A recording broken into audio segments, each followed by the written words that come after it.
Ketika tumbuh dengan rasa yang haus akan kasih sayang, yang saya alamin di sekolah itu saya punya rasa minder.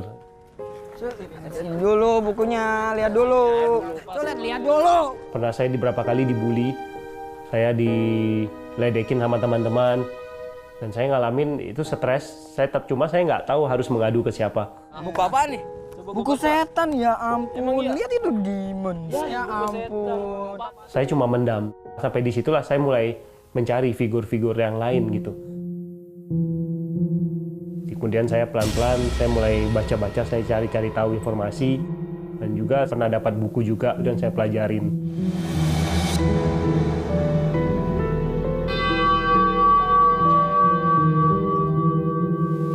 Waktu manggil iblis itu, saya merasakan ada satu figur yang care gitu, jadi yang peduli sama saya gitu.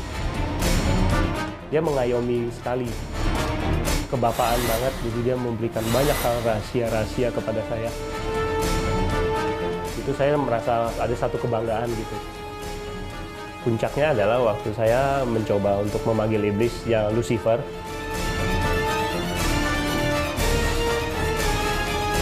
Memang ritualnya agak berat. Saya harus ada perjanjian darah. Perasaan saya waktu manggil mereka itu kayak ada satu kebanggaan. Ada hubungan dekat yang selama ini saya nggak dapatkan. Saya merasa ini sesuatu yang hebat. Iblis itu menuntun saya untuk jadi lebih pede gitu. Dan mereka berikan satu kekuatan yang seperti itu. Mereka menjadi orang tua saya gitu. Jangan pernah ikut campur dengan urusanku. Urusi dirimu sendiri. Mengerti? Waktu saya dapatkan kekuatan dari iblis itu, saya sempat pulang ke rumah saya, sempat ngeliat mereka berantem. Papa mama saya sampai kaget dan mereka sampai bilang, kamu dasar anak setan apa gitu. Dan saya sempat menjawab juga, ya kalian juga setan gitu. Sampai saya saking marahnya, saya sempat kabur dari rumah dan itu pikiran saya jadi campur-campur gitu. Saya dulu diam. Sekarang saya kayak punya sesuatu kekuatan untuk berani menantang mereka gitu. Saya udah besar dan saya apalagi punya kekuatan dari iblis. Saya merasa itu saya bisa.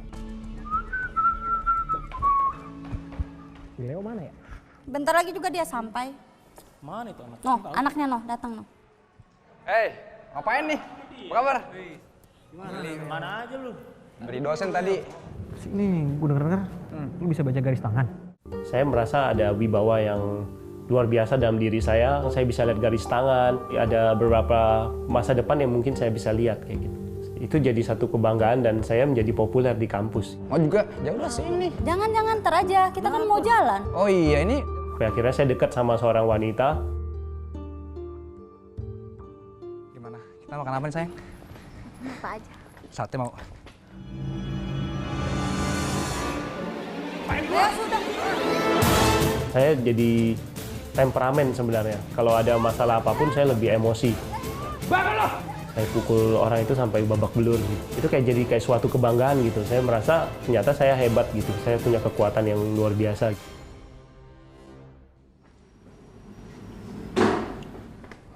Lama banget sih nganter makanannya.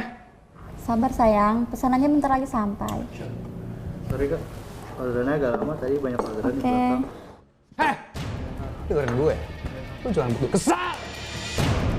Kalau lu nggak bisa kerjain benar, lu tutup aja ini sekalian. Biar perlu.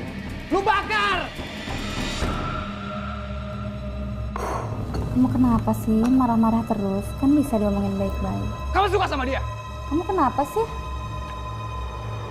Jadi pasangan saya itu waktu itu ketakutan. Dia ngaku sendiri kalau dia bilang kamu kayak lain gitu.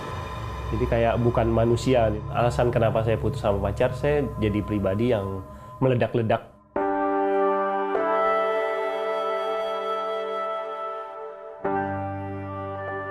Waktu putus itu saya sempat stres, saya jengkel, saya sempat sampai nangis dan sakit gitu.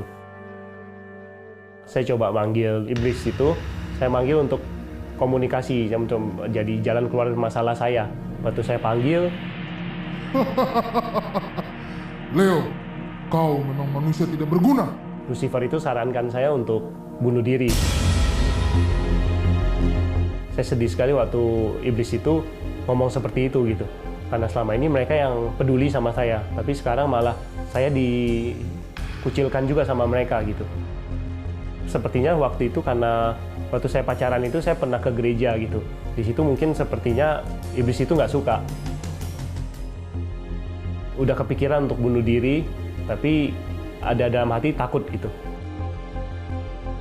Saya stres, saya kehilangan figur seorang bapak yang saya selama ini lihat dari dalam diri iblis. Figur dari iblis itu ternyata sementara aja. Saya merasa sedih, saya merasa tertekan, saya merasa stres. Dan di dalam stres saya itu, saya berdoa dan saya menyebut nama Tuhan Yesus. Yesus, kalau benar Engkau Tuhan, tolong bantu aku. Tuhan Yesus tolong saya bilang gitu. Kemudian saya dituntun. Saya dapat ada satu suara yang menyebutkan satu nama gitu. Nama itu adalah Bapak Paulus Suryajaya. Saya nyari di internet, ketemu di Facebook.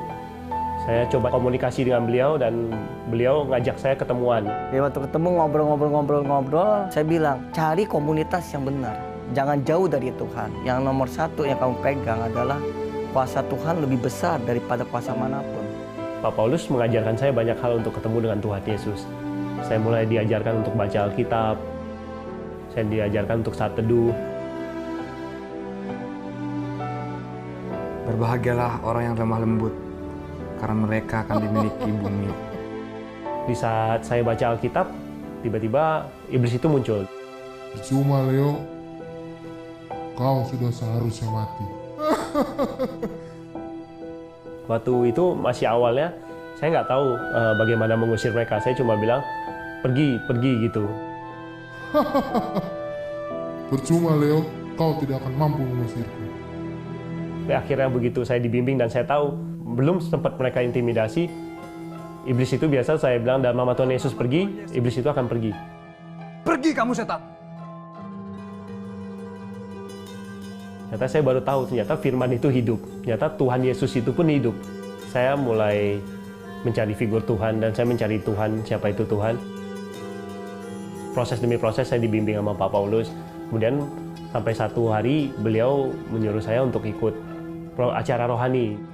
Firman itu saya ingat banget, firman itu di Yesaya memberitahukan kalau dari kecil udah ada rancangan yang besar untuk hidup saya. Jadi sejak kita awal di dalam kandungan, Tuhan sudah menyertai kita. Sudah memberikan rencana-rencana yang indah bagi hidup kita. Itu saya merasa, oh ternyata saya berharga ya. Ternyata saya salah. Saya pernah menyesal kalau saya lahir di keluarga saya. Ternyata Tuhan punya rencana gitu. Saya langsung minta ampun, saya bilang ke Tuhan. Semua kepahitan-kepahitan yang ada dalam diri saudara Leo ini. Selama ini saya melakukan hal yang salah gitu. Saya merasa, waktu saya bilang saya nggak berguna, ternyata ada Tuhan Yesus yang bilang saya berguna. Saya minta ampun ke Tuhan. Saya merasa banyak dosa yang saya perbuat ke diri saya sendiri, terutama pertama kali. Kemudian saya mengampuni mama papa saya. Saya ngalamin hal yang kayak ada sesuatu yang keluar dalam diri saya. Jadi saya merasa pelan-pelan itu plong gitu. Ya, ada sukacita yang luar biasa dalam diri saya. Selama ini saya hidup dalam penuh amarah. Selama ini saya hidup dalam penuh dendam. Tapi begitu saya dapat satu kasih yang luar biasa itu, sangat lega sekali dalam diri saya gitu. Bicara tentang hati Bapa, gambar diri, luka batin, itu momen dimana benar-benar dia berjumpa Tuhan secara pribadi. Mereka mengalami namanya kelepasan, kemerdekaan dan kesaksian yang sangat-sangat luar biasa.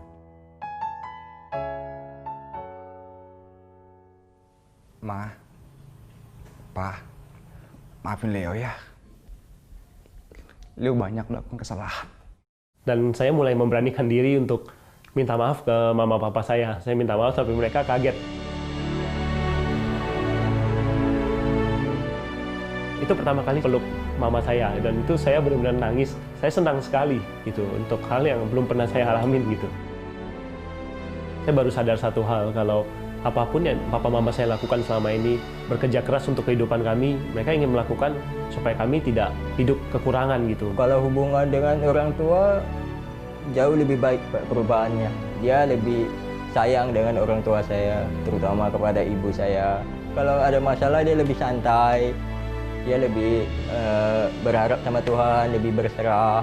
Kasih Tuhan yang saya alamin itu mampu menutupi segala selama ini yang saya cari itu.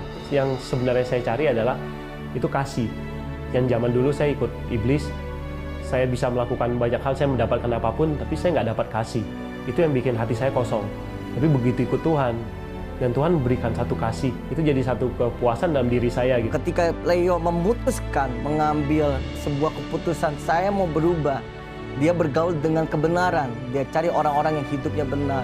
Nah, waktu dia mengambil keputusan itu, saat itu juga dia mempunyai pola hidup, habit, semua kebiasaan jadi benar. Terima kasih Tuhan Yesus yang sudah mengubahkan hidup saya. Saya sekarang hidup penuh sukacita. Hai sahabat Solusi, terima kasih sudah menyaksikan video kami.